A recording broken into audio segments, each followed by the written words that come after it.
Welcome to video R8, stock increase and decrease. I'll work out two problems. Here's the first one.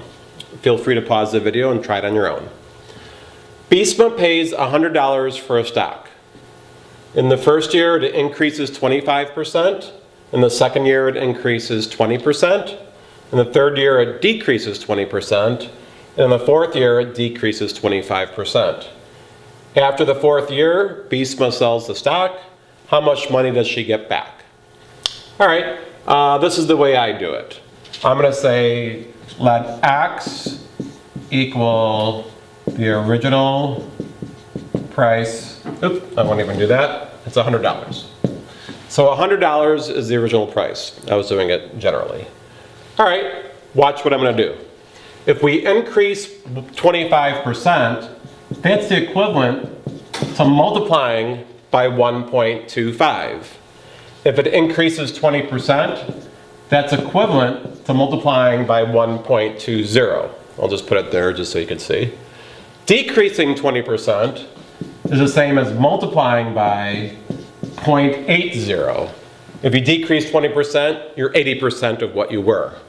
Likewise, if you decrease 25%, that's like equivalent of 0.75 of what you were. So I'm just going to use these factors here in one fell swoop and be done with the problem. Okay, here we go. Here's our $100. First, I'm going to multiply it by 1.25. Then, I'm going to multiply that by 1.20. I'll just say 1.2. Then, I'm going to take that and multiply it by 0.8.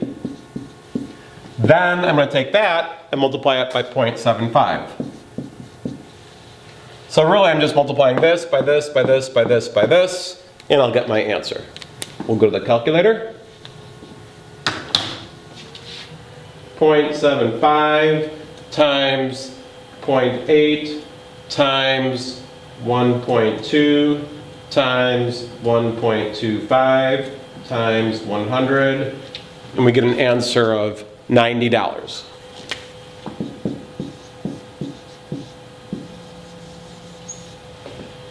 So there's the answer. After the fourth year, BSMA would get $90.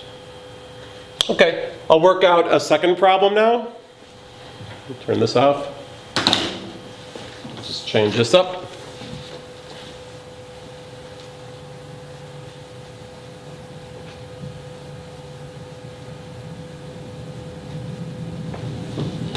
All right, same setup. In year one, let's say it increases, we'll call this part B. It increases 150%. We'll say it decreases 60%. We'll say it increases 10%. And we'll say it decreases 30%. All right, if you want to try and work out this problem, go for it. I'll work it out now. All right, this is a tricky one. If you increase 150%, that's really like 100% plus 150%, which makes 250%, which is really like multiplying by 2.5. So that's the common mistake there. People would multiply by 1.5 as opposed to 2.5.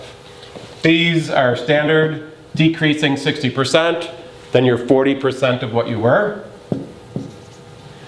Increasing 10%, 1.1. Decreasing 30%, 0.7. So I'm going to use these factors just like I did before and be done with the problem. So here we got my $100 being multiplied by 2.5, 0.4, 1.1, and 0.7. So I'll use the calculator.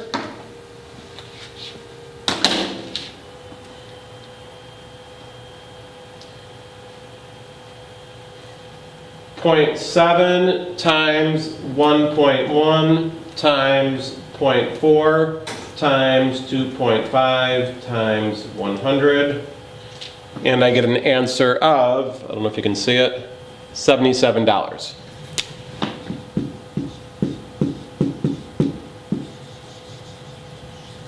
Again, keep in mind, the order of multiplication is not important. You could go from left side to right side or the other way, and it does not matter. So once again, that's the answer to the second problem, and that's how to deal with stocks increasing and decreasing.